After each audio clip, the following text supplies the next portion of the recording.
Hello दोस्तों, कैसे हैं आप। राइस फ्रॉम द रूबल के एपिसोड 14 के साथ हाजिर हूँ। एक्सप्लेनेशन स्टार्ट करूँ उससे पहले मुझे आप सभी से एक बात कहनी है। उसमें मैंने आपसे कहा था कि मैं 2 वीडियोस डालूंगा एक दिन में, पर मैंने कल शाम को वीडियो अपलोड नहीं की थी। इसका ये कारण था कि मैं बहुत धीरे धीरे एडिट करता हूँ वीडियोस को, इसीलिए बहुत टाइम लग जाता है मेरे को।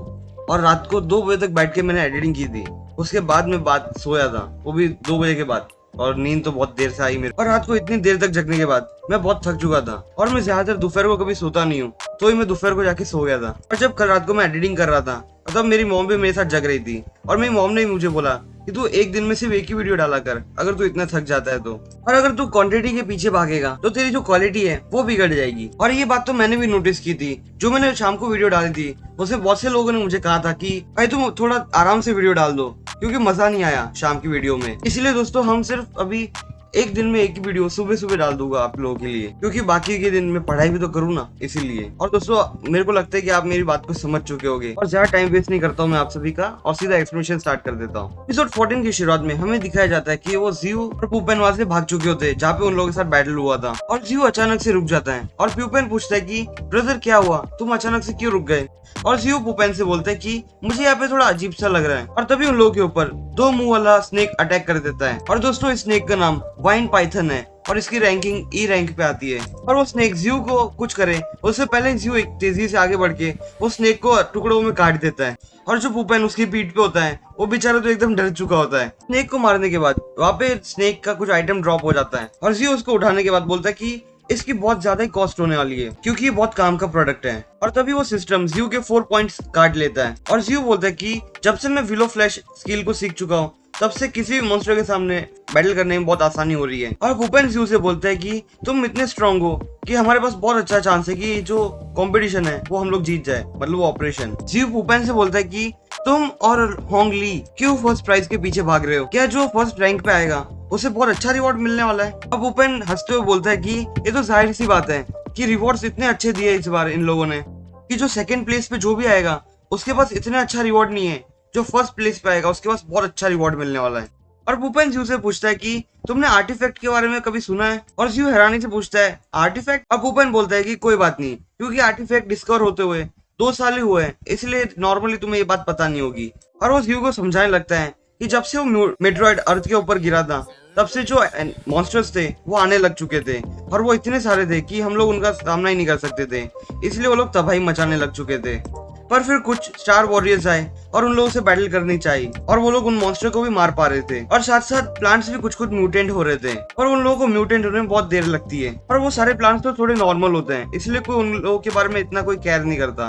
पर एक ऐसा प्लांट म्यूटेंट हुआ जो बहुत अलग है और बहुत स्पेशल भी। और पुपेन बताता है कि ये जो प्लांट है उसके कारण जो स्टार वॉरियर होगा, जिसके पास भी ये प्लांट होगा वो एकदम तेजी से ग्रो कर पाएगा, और वो एकदम स्ट्रांग भी बनता जाएगा। और कहता है कि जो कोर होता है मॉन्स्टर्स का, उससे भी ज्यादा रेयर चीज है ये तो। और ज़ू बोलता है कि ये तो बहुत अच्छी चीज है, इसके इफेक्ट तो और भी अच्छे हैं, मेरे को बहुत अच्छा लगा ये। और ज़ू पुपेन से बोलता है कि अगर हमें फर्स्ट प्लेस पे आना है तो हमें 1000 पॉइंट्स इकट्ठा करने होंगे।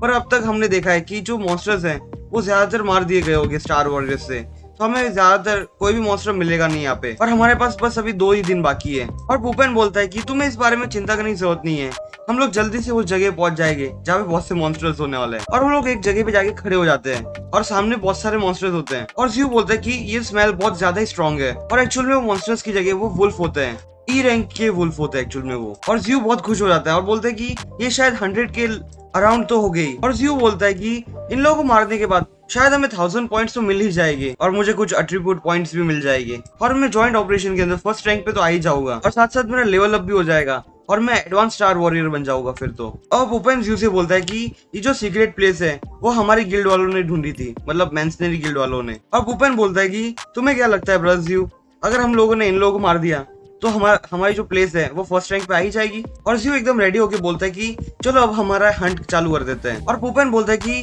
भले मेरे पैर में थोड़ी चोट लगी है तो भी मैं तुम्हारी तो हेल्प करूंगा। और इतना बोलते ही वो आगे बढ़ जाते हैं, और जो मॉन्स्टर्स होते हैं वो उन लोगों को डिफेंड मतलब रोक रहा होता है, और पीछे से ज़ू भी आ जाता है और वो बाकी मॉन्स्टर्स को मार देता है। और वो इतनी तेजी से मार रहा होता है कि वो सारे मॉन्स्टर्स एक ही साथ कट रहे होते हैं, और इन लोगों को बहुत अच्छे खासे पॉइंट्स भी मिल रहे होते हैं।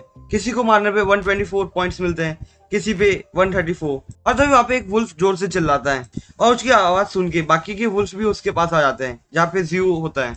और जियो बोलता है कि इन लोगों ने तो अपनी आर्मी को बुला लिया यार, और वो लोग वहां से भाग जाते हैं और बोलते हैं कि हम लोग तुमसे मिलने बाद में आएंगे। और अगले सीन में हमें दिखाया जाता है वो होंग वहाँ पे नीचे बैठा होता है और उसके आदमी उससे बोल रहे होते हैं कि अकॉर्डिंग हमारी जो रिपोर्ट आई है अभी तक, जो 2 टीम आपके बिहाफ पे काम कर रही है उन लोगों ने बहुत से पॉइंट्स इकट्ठा कर लिए हैं और शायद वो 932 पॉइंट्स कलेक्ट कर चुके हैं अभी तक, और जब तक ये ऑपरेशन खत्म होगा तब तक तो 1000 पॉइंट्स भी कंप्लीट हो जाएगी। और वो होंग खुश हो जाता है और बोलता है कि ये तो बहुत अच्छी बात है, इस बार तो हम रिकॉर्ड तोड़ देंगे। और बोलते हैं कि मैंने जो डिसीजन लिया था 2 टीम बना के वो बहुत अच्छा लिया था, इसीलिए हमें बहुत हेल्प हो गई पॉइंट्स कमाने में। और होंग बोलता है कि जो कि मुझे अभी अच्छे खासे पॉइंट्स मिल चुके हैं तो मैं फर्स्ट पोजीशन पे तो आ ही जाऊंगा, और बस वो पुपेन एकदम अच्छा खासा ठीक होना चाहिए, क्योंकि जैसे ही ऑपरेशन खत्म होगा वैसे मैं उसका हरा हुआ चेहरा देखना चाहता हूँ और उसको देख के मुझे बहुत खुशी होने वाली है। और वहाँ पे हंसने लग जाता है और अगले सीन में रात हो चुकी होती है और जियो और पुपेन वहाँ पे बैठे कैंप फायर कर रहे होते हैं। और जियो बोलता है कि मैंने ये सारे पॉइंट्स को काउंट कर लिया है, ये 1014 पॉइंट्स है और मुझे नहीं लगता कि ये इनफ हो गए, क्योंकि बाकी लोगों ने बहुत से पॉइंट्स कमा लिए होंगे। और जियो बोलता है कि जो होंग ली है उसने तो एक्चुअल में 2-2 टीम बनाई थी पॉइंट्स इकट्ठा करने के लिए, तो हमारे पास जितने पॉइंट्स हैं वो मुझे लगता है कि वो इतने एफिशिएंट नहीं है कि वो हमें फर्स्ट प्लेस पे पहुंचा दे। और पुपेन बोलता है कि जैसे मिलिट्री को अगर पता चल गया तो वो लोग इन लोगों के ये पॉइंट्स को नहीं गिनेंगे और सारे के सारे पॉइंट्स को निकाल देंगे। और पुपेन कहता है फिर से कि अगर इन लोगों ने ये ट्रिक यूज की है तो हमारे पास जो 1000 पॉइंट्स है वो तो बहुत कम है। और तभी जियो को कुछ नोटिस होता है और पीछे देखता है कि वहाँ पे कुछ तो है और वहाँ पे एक्चुअल में कोई मॉन्स्टर खड़ा होता है। और जियो बोलता है कि मुझे ऐसा क्यों फील हो रहा है कि कोई हमें देख रहा है। और तभी पुपेन बोलता है जियो से कि ब्रो ये पक चुका है, अब हम इसे खा सकते हैं। और जियो उसे खाने के बाद बोलता है कि ये तो बहुत अच्छा है और तुम बहुत अच्छे शेफ हो इस दुनिया में। और पुपेन बहुत खुश हो जाता है जियो की ये बात सुन। और पुपेन जियो से बोलता है कि मेरा ये बचपन से सपना रहा है कि इस दुनिया में जितना भी खाना है वो सब मैं खा जाऊं और मतलब कि टेस्ट कर जाऊं। और जियो अपने मन में बोलता है कि इस पुपेन के दिमाग के अंदर भी सिर्फ खाना ही भरा लगता है। और जियो और पुपेन दूसरी तरफ देखते हैं कि वहाँ पे एक वुल्फ आ जाता है जो बहुत गुस्से में होता है एक्चुअल में। और जियो बोलता है उस वुल्फ को देख के कि ये वुल्फ एकदम अलग क्यों दिख रहा है बाकी सारे वुल्फ से। और पुपेन बोलते हैं कि ये तो ऑब्वियस सी बात है कि ये वुल्फ बाकी वुल्फ से अलग क्यों दिख रहा है, क्योंकि ये किंग वुल्फ है। और पुपेन बोलता है कि मुझे इसको देख के ऐसा लग रहा है कि कुछ देर के बाद ये इवॉल्व हो जाएगा, और बोलता है कि ये तो बहुत खतरनाक हो जाएगा अगर ये इवॉल्व हो गया तो। और जियो बोलता है कि किंग मॉन्स्टर पुपेन तुम ऐसी बात करके मुझे डराना मत, मुझे थोड़ा फोकस करने दो कि इस सिचुएशन में हम क्या कर सके। और उस वुल्फ में से एकदम अलग सा ऑरा निकल रहा होता है क्योंकि वो इवॉल्व होने वाला होता है इसीलिए। और पुपेन बोलता है कि इसके अंदर से जो ऑरा निकल रहा है वो एकदम अलग है, क्योंकि बाकी जो नॉर्मल डी रैंक के जो मॉन्स्टर्स होते हैं उन लोगों के अंदर ऐसा ऑरा तो नहीं होता। और जियो बोलता है कि हमने इसके जो साथी वुल्फ थे उन लोगों को मार दिया, इसलिए ये शायद गुस्से में है और हम लोगों के पास इतना पावर नहीं है कि इसके साथ बैटल कर पाए, क्योंकि ये किंग वुल्फ है यार। और जियो और पुपेन वहां से भाग जाते हैं और जियो पुपेन को अपने पीठ पे बिठा देता है और जो खाना होता है वहां पे रह जाता है और वो उसका ध्यान, जो पुपेन का ध्यान होता है वो एक्चुअल में खाने में होता है और बोलता है कि मेरा खाना रह गया उधर। और जियो बोलता है कि तुम उस खाने के बारे में भूल जाओ, और तुम ऐसा कैसे कह सकते हो कि तुम्हें उस डी रैंक के मॉन्स्टर्स को खाना है। अगर हम लोग वापस वहाँ पे जाएंगे तो जो ई रैंक का जो किंग है वो तो हमें खा ही जाएगा, क्योंकि वो हम लोग उसके सामने कुछ भी नहीं है। और वो वुल्फ भी उन लोगों के पीछे भाग रहा होता है, वो भी बहुत तेज होता है एक्चुअल में। और जियो उसको देख के बोलता है कि इसकी जो स्पीड है वो तो बहुत तेज है, बाकी जो वुल्फ थे उनसे भी ज्यादा तेज है ये तो। और जियो कहता है कि ये जो वुल्फ है अगर वो इसी स्पीड से आगे बढ़ता रहा तो हमको तो पकड़ ही लेगा आराम से। और जियो अचानक से रुकता है और पीछे मुड़ जाता है, मतलब पीछे जंप मार लेता है, जिससे जो वुल्फ होता है वो आगे चला जाता है। और जियो बोलता है कि ये बहुत अच्छा टाइम है इस मॉन्स्टर को मारने का, और वो अपनी स्वॉर्ड से उस मॉन्स्टर के ऊपर अटैक करता है। पर वो देखता है कि वो मॉन्स्टर के ऊपर कोई भी इफेक्ट ही नहीं हुआ होता है, मतलब कि एक सिंगल सी खरोच भी नहीं आई होती उससे। तो तभी वो मॉन्स्टर अपने जो सींग होता है, मतलब आगे हॉर्न होता है, वो उससे अटैक करने जाता है जियो के ऊपर। और जियो उसके सींग को रोकते हुए बोलता है कि मैंने जो मेरे सिस्टम के जो पॉइंट्स थे वो इसलिए बचा के रखे थे, मतलब आगे के लिए बचा के रखे थे, पर मुझे लगता है कि मुझे यहाँ पे यूज कर देना चाहिए क्योंकि मेरे पास कोई और दूसरा ऑप्शन नहीं है। और सिस्टम उन्हें बोलता है कि तुम्हारी जो स्पीड है और तुम्हारी जो स्ट्रेंथ पावर है उसको इंक्रीज करने के लिए अपने एट्रीब्यूट पॉइंट को यूज करना चाहते हो। और जियो यस बोलता है और ऐसे पॉइंट्स माइनस हो जाते हैं और जियो की स्किल एकदम इंक्रीज हो जाती है। और जियो इस बार तेजी से वहां से निकल जाता है और वो जो मॉन्स्टर का हॉर्न होता है वो सीधा पत्थर पे जाके लग जाता है, पत्थर नहीं मतलब एक माउंटेन के जाके लगता है और वो माउंटेन के आर पार हो जाता है और उस माउंटेन के अंदर बहुत बड़ा छेद हो जाता है। और जियो बोलता है कि मैंने अच्छा किया, अगर मैं ऐसा डिसीजन नहीं लेता तो मैं तो वहाँ पे ही मर जाता उसी स्पॉट पे। और जियो बोलता है कि मैं अभी भी इतना इनफ नहीं हूँ कि मैं उसके सामने टिक पाऊँ, तो मुझे लगता है कि मुझे मेरी पावर को थोड़ा और बढ़ा लेना चाहिए। और पीछे पुपेन की तो हालत ही खराब हो चुकी होती है यार। और सिस्टम जियो से बोलते हैं कि कुछ टाइम के लिए तुम्हारी जो स्किल्स है वो अपग्रेड नहीं कर सकते। थोड़ी देर के बाद तुम अपग्रेड कर पाओगे। और जियो को बहुत गुस्सा आता है उस सिस्टम के ऊपर और बोलता है कि तुम ऐसे सिचुएशन में तुम मुझे कैसे छोड़ सकते हो यार। और जियो उसकी एगिलिटी वाली पावर को अपग्रेड कर लेता है और सिस्टम से मैसेज आता है कि तुम्हारा जो अभी करंट लेवल है स्टार वॉरियर की, उस हिसाब से जो तुमने पावर को एक्टिव मतलब अपग्रेड किया है वो एकदम नॉर्मल है। नॉर्मल मतलब कि लिमिट पे आ चुकी है। इसके आगे तुम अपग्रेड नहीं कर सकते।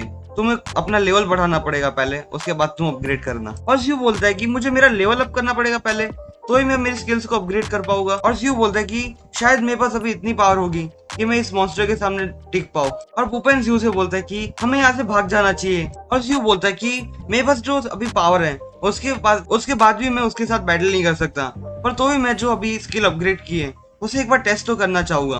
और जियो फिर से वही टेक्निक यूज करके मॉन्स्टर की दूसरी तरफ आ जाता है और वो उसके पैर पे अपनी जो स्वॉर्ड होती है वो एकदम फुल्ली तेज करते हुए अटैक कर देता है, जिससे जो उसके पैर पे छोटी सी खरोच आ जाती है। और वो वुल्फ किंग भी जियो के ऊपर अपने पंजे से अटैक कर देता है और वो जियो के कंधे पे जाके लगता है एक्चुअल में। और जियो बोलता है कि मैंने इतनी ज्यादा पावर यूज कर ली तो भी मेरे जो अटैक है उसको सिर्फ एक छोटी सी खरोच ही दे पाए। ये जो वुल्फ किंग है वो तो बहुत स्ट्रांग है यार। और मुझे लगता है कि अगर मैं मेरी फुल पावर को भी इसके ऊपर एक्टिवेट करूंगा तो ही मैं इसके सामने बिल्कुल भी नहीं टिकने वाला। तो हम सबके लिए अच्छा यही होगा कि हम दोनों को यहाँ से भाग जाना चाहिए। और वो एक्चुअली वहां से भाग जाता है। तो दोस्तों हमारा एपिसोड बस यही तक। अगर आपको मेरा एक्सप्रेशन पसंद आया हो तो प्लीज मेरे चैनल को सब्सक्राइब कीजिए। मैं आपसे फिर मिलूंगा इस सीरीज के अगले एपिसोड के साथ। तब तक के लिए बाय।